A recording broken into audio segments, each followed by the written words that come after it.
Você já parou para pensar que talvez a gente tenha entendido o pecado de uma forma errada? Eu sei que quando a gente começa a se aprofundar na doutrina da igreja, começam a surgir várias dúvidas. Por exemplo, assistir filme é pecado?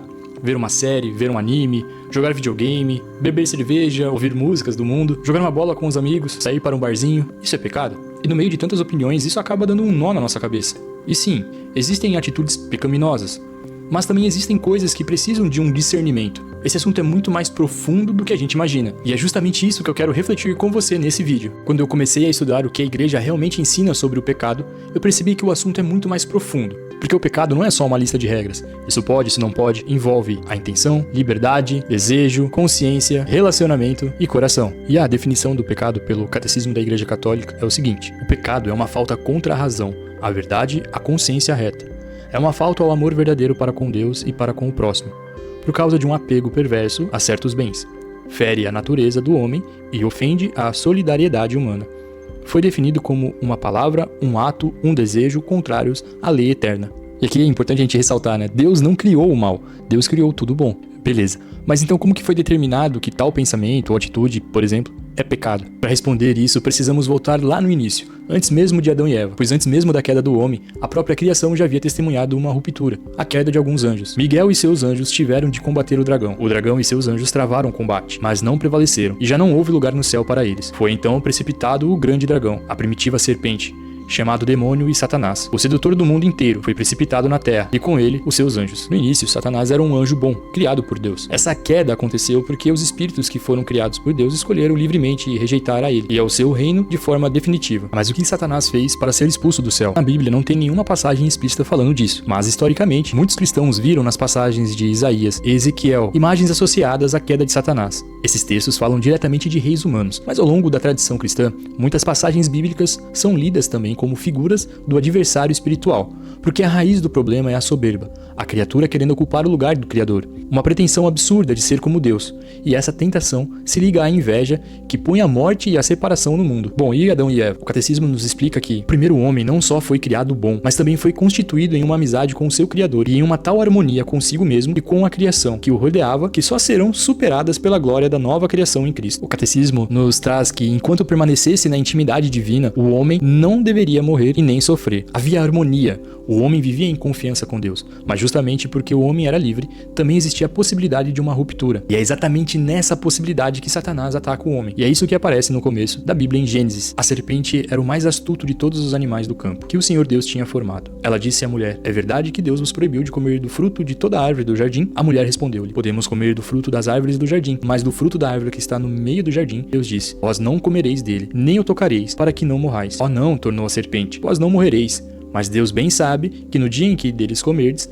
vossos olhos abrirão, e sereis como deuses, conhecedores do bem e do mal. A mulher, vendo que o fruto da árvore era bom para comer, de agradável aspecto e muito apropriado para abrir a inteligência, tomou dele, comeu e o apresentou também a seu marido, e comeu igualmente. Então os seus olhos abriram-se, e vendo que estavam nus, tomaram folhas de figueira, ligaram-nas e fizeram tangas para si. A serpente planta uma dúvida, uma possibilidade, e talvez seja exatamente assim até hoje. O pecado quase nunca começa gigante, ele começa pequeno, começa dentro do coração. O pecado não foi simplesmente comer um fruto.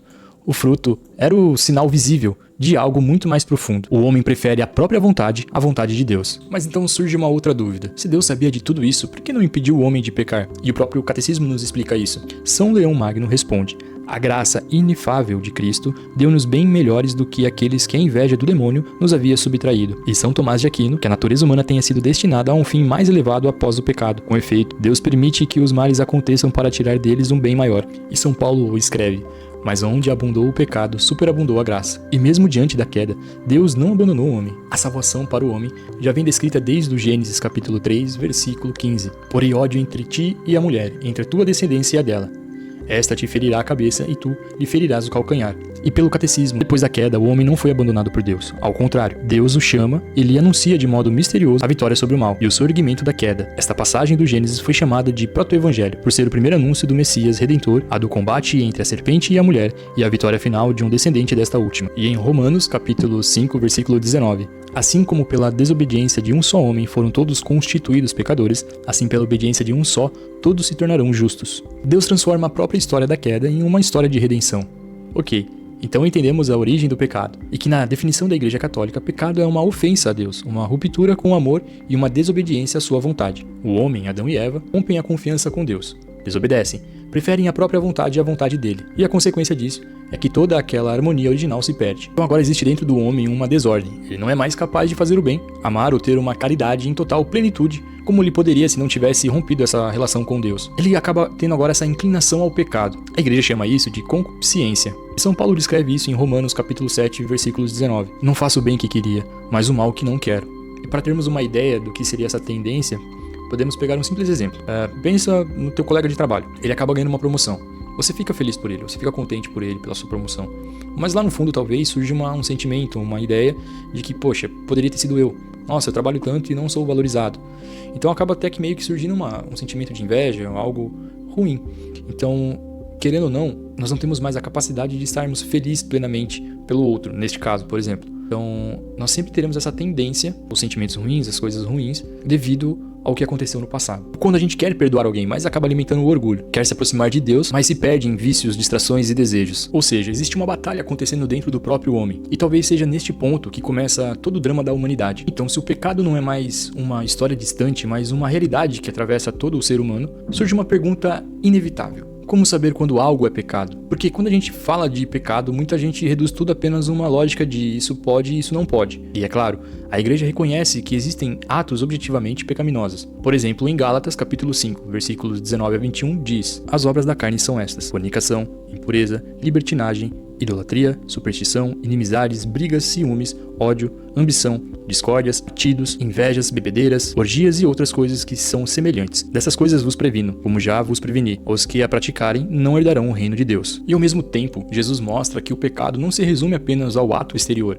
Ele também passa pelo coração do homem. Em Mateus capítulo 5, versículos 27 e 28, Jesus diz: ouvistes o que foi dito, não cometerás adultério. Eu, porém, vos digo, todo aquele que olhar para uma mulher com desejo impuro, já cometeu adultério com ela no coração. Talvez aqui exista uma das mudanças mais profundas trazidas por Cristo, porque ele não diminuiu a régua do pecado, ele aumenta. E, para ser bem sincero, essa foi provavelmente a parte mais difícil do vídeo para mim, porque normalmente a gente pensa que o pecado é como se fosse uma lista de mercado pronta. Isso pode, isso não pode, isso é pecado, isso não é pecado. E aí surgem perguntas como: beber é pecado, fumar é pecado, jogar videogame é pecado, assistir um filme é pecado, escutar uma música do mundo é pecado, ir em festas é pecado. E quando eu comecei a estudar a doutrina da igreja, a coisa fica muito mais profunda. Eu entendi que sim, existem atitudes e ações, pensamentos que ferem diretamente, por exemplo, a lei de Deus, os 10 mandamentos. Mas existem atitudes e ações, pensamentos que exigem um discernimento. Porque em um primeiro momento não são pecados, mas dependendo de qual é a intenção das pessoas envolvidas, o meu sentimento naquela ação pode ser um pecado ou estar me levando a pecar. E talvez seja justamente aqui que muita gente se perde, porque a pergunta deixa de ser apenas isso pode, isso não pode, e passa a ser: qual é a intenção dessa atitude? O que isso alimenta no meu coração? E é aqui que a igreja começa a aprofundar a análise moral dos atos humanos. A igreja não olha apenas para o exterior, ela também observa a intenção, o apego, o excesso, a desordem, aquilo que é alimentado no coração. E para entender isso melhor, a tradição cristã fala também sobre as virtudes. As virtudes são disposições interiores que ajudam o homem a ordenar o próprio desejo e caminhar para o bem, como a humildade, a generosidade, castidade, mansidão ou paciência, temperança, caridade ou a bondade, diligência e zelo. E ao mesmo tempo, a tradição cristã também identifica raízes interiores do pecado humano, conhecida como os pecados capitais, que seriam a soberba, a inveja, a ira, a luxúria, a gula, a preguiça e a avareza. E como que eu consegui compreender tudo isso de uma forma mais prática? Vamos pegar um exemplo: a bebida alcoólica. A igreja não ensina que beber seja automaticamente pecado, mas a embriaguez é condenada nas escrituras. E aí a pergunta muda completamente, porque o problema deixa de ser simplesmente a bebida e passa a ser aquilo que ela produz ou causa. Por exemplo, ela está me levando a perder a minha razão, ao excesso, à falta de domínio próprio, à fuga de uma realidade, ao vício. Ela está afetando a minha temperança, ela está abrindo espaço para outros pecados. Percebe como agora a análise fica muito mais profunda? E talvez seja exatamente isso que a igreja está tentando nos mostrar. Ela não está criando apenas uma lista de proibições, ela está ensinando como discernir moralmente os atos humanos. E muitas vezes, se não quase sempre, o pecado começa dentro do coração, nos desejos, nas intenções, nos sentimentos que escolhemos alimentar. Até a própria embriaguez pode nascer primeiro dentro do homem. Às vezes a pessoa bebe para fugir de uma realidade, para anestesiar a dor, para alimentar uma raiva, para esquecer alguém, para descontar o vazio, para simplesmente perder o controle. Percebe como o problema muitas vezes começa antes do exterior? O exterior apenas manifesta algo que já estava sendo alimentado por dentro. E talvez seja por isso que Cristo aprofunda tanto a questão do coração humano. Quer ver outro exemplo? Olha como isso fica mais profundo. Você está andando na rua e vê uma pessoa bonita. E aí? Isso automaticamente é pecado? Não necessariamente, porque perceber a beleza não é a mesma coisa que alimentar um desejo desordenado. O problema começa quando o coração começa deliberadamente a alimentar aquilo. Quando o olhar deixa de ser apenas um olhar e começa a virar imaginação, fantasia, um desejo, uma intenção. E é exatamente aqui que Cristo sobe a régua da compreensão do pecado. Porque antes a análise estava muito focada apenas no ato exterior.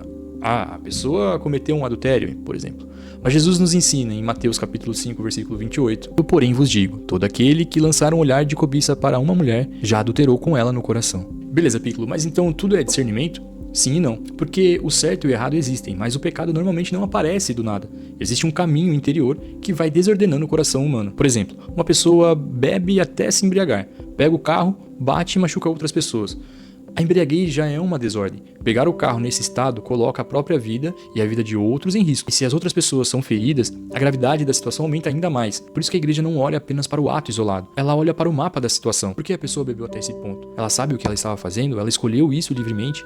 Havia um vício, desespero, uma fuga, uma raiva, tristeza? Quais foram as consequências? Quem foi ferido? Percebe? A batida não começou no volante. Começou antes. Começou na decisão de beber sem medida. Talvez antes ainda, no motivo interior que levou a pessoa a buscar na bebida algo, algum conforto ou desejo íntimo. E é exatamente essa análise que nos ajuda a entender melhor a diferença entre o pecado venial e um pecado mortal. Não para justificar o erro, mas para compreender sua gravidade diante de Deus. E talvez agora a gente entre numa das questões mais delicadas de todas. Todo pecado é igual. Hoje existe muita gente dizendo não existe pecadinho e pecadão, né? Todo pecado é pecado. E de fato, todo pecado é uma desordem. Mas a Escritura nos mostra que existe pecados de gravidades diferentes. Por exemplo, Jesus diz a Pilatos em João, aquele que me entregou a ti tem pecado maior. E São João também escreve em 1 João, capítulo 5, versículo 16 e 17, que há pecado que é para a morte, e toda iniquidade é pecado, mas há pecado que não é para a morte. Desde os primeiros séculos, a igreja entendeu que existe diferença real de gravidade. E aí que entram os conceitos de pecado venial e pecado mortal. A igreja ensina que o pecado mortal destrói a caridade no coração do homem,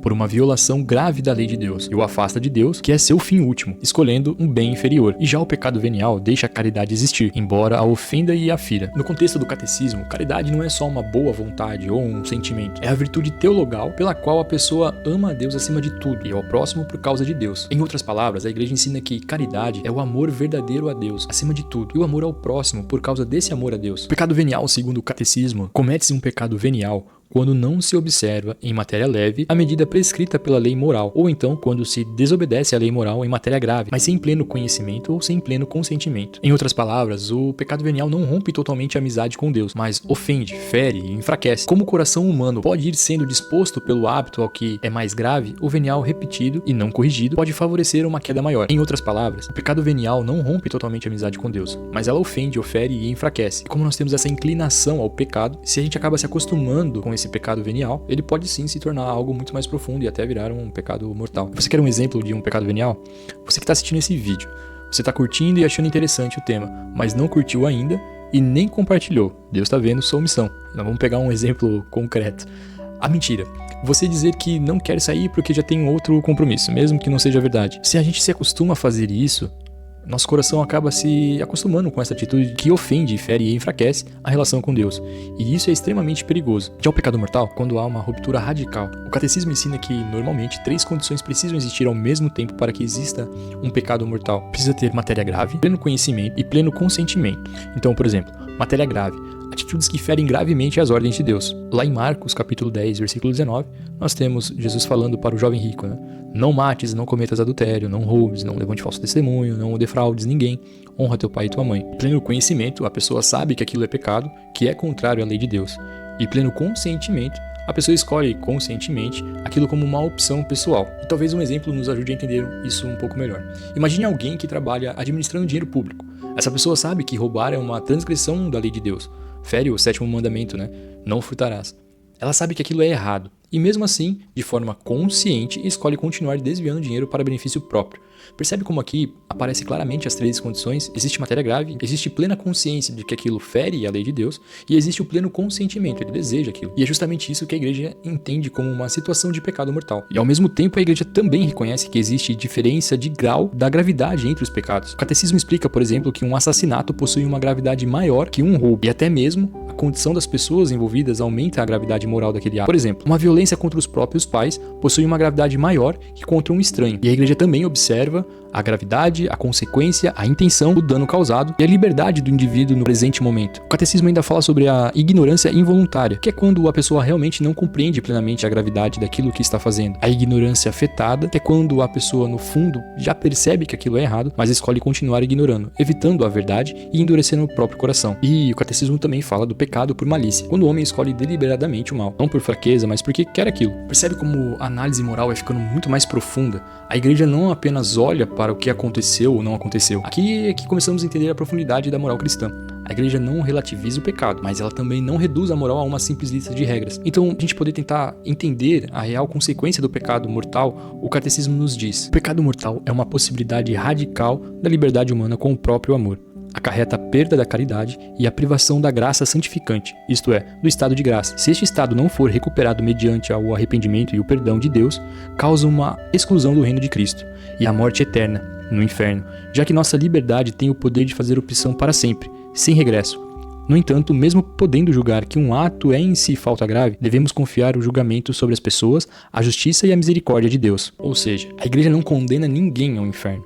Só Deus tem o poder de julgar, pois é ele que conhece o total intenção e o coração, a moral da pessoa. Por exemplo, o caso de Judas. A igreja reconhece que a traição foi gravíssima, mas não é a gente que decide o destino eterno dele. O coração e a intenção final só Deus vê e julga. O que a igreja faz é avisar do perigo do pecado e do desespero e mostrar um caminho de conversão e perdão. A igreja realmente reconhece que o gesto de Judas foi gravíssimo e vê nele um exemplo de queda ligada ao desespero, mas a decisão final sobre a alma pertence a Deus. Então, se o pecado é tão profundo, existe saída pra isso? Porque depois de entender a gravidade do pecado, talvez a sensação que fique seja, cara, já era, game over pra mim. Mas é justamente aqui que entra o centro do cristianismo. Porque, à luz do Espírito Santo, Deus mostra o pecado ao homem. Ele também oferece misericórdia, arrependimento e reconciliação. E é exatamente por isso que Cristo vem ao mundo. Não para condenar, mas para salvar. O próprio Jesus anuncia no Evangelho de São João, com efeito, de tal modo Deus amou o mundo que lhe deu o seu Filho único, para que todo o que nele crer não pereça, mas tenha vida eterna, pois Deus não enviou o Filho ao mundo para condená-lo, mas para que o mundo seja salvo por ele. Percebe? O chamado de Cristo nunca foi, vocês estão condenados. O chamado sempre foi, voltem, se arrependam, existe uma salvação. E talvez aqui exista uma das coisas mais bonitas da fé cristã. Deus conhece profundamente a fraqueza humana. Ele sabe que o homem vai cair, que ele vai lutar, ele vai errar, e que muitas vezes está dividido por dentro, e ainda assim continua oferecendo misericórdia. E é justamente aqui que entra o arrependimento, porque enquanto existe arrependimento, existe possibilidade de um retorno para a caridade de Deus. E dentro da vida da igreja, isso acontece constantemente. Na oração, na penitência, na caridade, na Eucaristia, no arrependimento sincero. Por exemplo, no ato penitencial da missa, quando reconhecemos nossas faltas diante de Deus, a igreja entende que os pecados veniais podem ser perdoados dentro dessa vida contínua de conversão, arrependimento e busca sincera por Deus. Mas ao mesmo tempo, quando a pessoa entende que cai gravemente, que rompeu profundamente a sua comunhão com Deus, a igreja orienta a buscar o sacramento da reconciliação, porque a confissão não é apenas uma obrigação religiosa, ela é o homem reconhecendo: eu pequei, eu preciso de misericórdia, eu quero voltar para Deus. Então beleza, entendemos que existe arrependimento, que existe misericórdia e reconciliação. Mas e se eu te falar que existe um pecado que Deus não perdoa? E o próprio Jesus diz em Mateus: todo pecado e blasfêmia serão perdoados aos homens, mas a blasfêmia contra o Espírito Santo não será perdoada. E talvez algumas pessoas escutem isso e pensem, né? Existe um pecado forte demais para Deus perdoar, mas não é isso que a igreja ensina. Ela explica que não existe limite para a misericórdia de Deus. O problema não está em Deus deixar de querer perdoar. O problema acontece quando o próprio homem rejeita conscientemente o arrependimento, porque o Espírito Santo é justamente quem convence do pecado. Ele move o coração ao arrependimento e conduz o homem de volta para Deus. Então, o pecado contra o Espírito Santo não significa simplesmente falar uma palavra ruim contra Deus, ter um pensamento horrível ou cometer um pecado específico. O problema está no fechamento do coração. É o homem dizer: eu não quero mudar, eu não quero me arrepender, eu sei que eu estou errado, mas eu não quero isso, eu não quero. Perseverar nessa recusa até o final. O pecado contra o Espírito Santo não acontece porque Deus deixou de querer perdoar. Acontece porque o homem deixou de querer voltar para Deus. Deus. Enquanto existir arrependimento, existe caminho de volta. E a gente precisa lembrar disso, que por mais profundo que seja o pecado, a misericórdia de Deus continua sendo maior. No fundo, começamos esse vídeo pensando no pecado como uma lista. Isso pode, isso não pode, isso é pecado, isso não é. Mas percebemos que o pecado é muito mais profundo do que simplesmente uma regra quebrada. Nós entendemos a origem do pecado, entendemos que ele rompe a comunhão do homem com Deus, entendemos que muitas vezes ele começa dentro do coração, antes mesmo de aparecer nas ações. Entendemos também que existem pecados veniais e mortais, que existe arrependimento, misericórdia e a possibilidade de retorno. Talvez uma das coisas mais importantes seja entender que a vida cristã não funciona como uma lista de regras. Existe discernimento, porque existem atitudes claramente erradas, claramente pecaminosas, claramente contrárias à vontade de Deus. Mas também existem muitas situações de vida que exigem maturidade, consciência e discernimento espiritual. O discernimento espiritual também exige humildade. A igreja reconhece a gravidade do pecado e orienta o caminho, mas julgamento pleno do interior pertence somente a Deus. Deus conhece a intenção e liberdade, e a consciência ajuda a enxergar a direção da vida. Somente Deus conhece perfeitamente a nossa consciência, a nossa liberdade, a nossa intenção e o interior. Talvez seja exatamente por isso que aquela pergunta lá do começo do vídeo não tem uma resposta tão automática. Assistir filme é pecado, ouvir uma música, jogar um videogame, ir em festas, enfim. A resposta mais honesta seja: depende. Depende sim daquilo que alimenta no meu coração, mas não só sobre o sentimento. O discernimento cristão também olha para o que está sendo feito de fato, se aquilo é objetivamente bom ou mal diante de Deus e quanto a pessoa escolheu aquilo livremente. No fim, o pecado não é apenas uma quebra de regra, ele é uma ruptura no relacionamento com Deus. E toda ruptura com Deus também acaba ferindo o próprio homem, e muitas vezes aquele ao seu redor. Por exemplo, o peixe pode até tentar viver fora da água, mas ele foi feito para viver dentro dela. E talvez o homem tenha exatamente a mesma relação com Deus. Nós até podemos tentar viver longe dele, podemos insistir nisso, podemos escolher isso, mas existe uma consequência quando nos afastamos daquilo para o qual fomos criados. E justamente aqui é que entra o verdadeiro discernimento cristão. Não apenas perguntar isso pode ou não pode, mas perguntar isso está me aproximando de Deus ou me afastando dele. Às vezes a resposta vem até naquele pequeno incômodo na consciência, aquela sensação de, cara, eu acho que isso aqui não tá legal. O discernimento espiritual acontece exatamente assim, não com uma voz gritando no céu, mas como um pequeno incômodo dentro da consciência. E é justamente aí que começa a maturidade espiritual. A vida cristã não é apenas sobre evitar o inferno, é sobre aprender novamente a viver próximo de Deus, restaurar novamente a comunhão que nós temos com Deus.